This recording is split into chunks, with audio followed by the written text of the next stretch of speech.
After a breakout season in the Serie A for Palmeiras, where Endrick got 11 goals and 0 assists in 31 games, Real Madrid decided it was a great opportunity to snap him up, especially at his young age, where he wasn't even 18 at the time, for 47.5 million euros. The question we need to ask, though, is has this transfer actually been a success?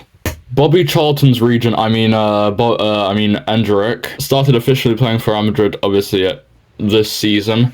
He's already contributed, he's already played in 7 matches in La Liga, where he has only gotten 1 goal and 0 assists and earned Real Madrid probably numerous penalties. Not obviously the best stats, however, of course, Mbappe joined in this summer as well, so the main striker up front obviously is Mbappe. I think sometimes in the life I'm too competitive, it's good to be competitive on the field, but sometimes in the life you don't need to be like this. I think you're fast enough to beat these cars down to the first corner. No, I'm not faster than the cars. So Endrick, in these 7 matches, he's maybe getting on average 15 minutes of game time. Probably more though, but I'm not really sure. And he has featured in both UCL matches where he obviously scored quite a lovely goal against Stuttgart in their first UCL game where they won 3-1.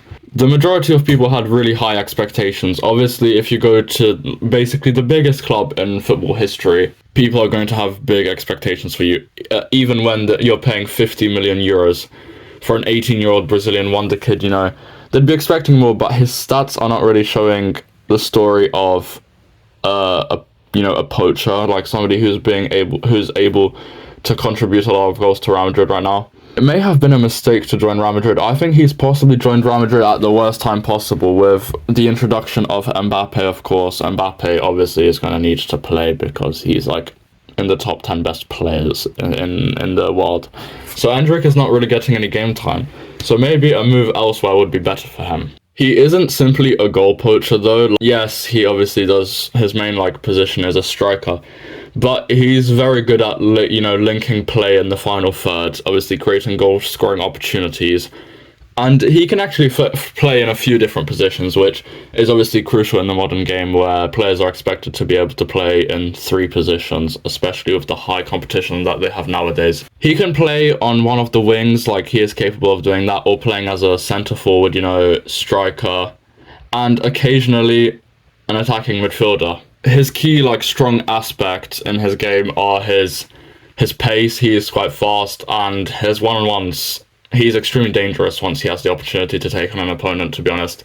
His dribbling is also, quite underrated. But nevertheless, currently he is struggling. In 2 goals and 9 appearances, not fantastic. Cannot really get to the abilities that he played at in Palmeiras, but he has shown, signs of maybe not improvement, but of potential. He's being overshadowed by Vinicius, Rodrigo, Mbappe, and Bellingham. That's a very difficult position to be in, so I'm not going to call him a dead ball or anything, because I think it's way too early to make judgments like that. But I currently think Yamal is the better player of the 2. So is Endrick being overrated right now? I think he'll be good enough to play at the level of maybe a PSG or Chelsea or something like that, but becoming the next Benzema or something, I don't see very likely. But who knows, he could shock us all, but currently it's really difficult for him, and I don't know.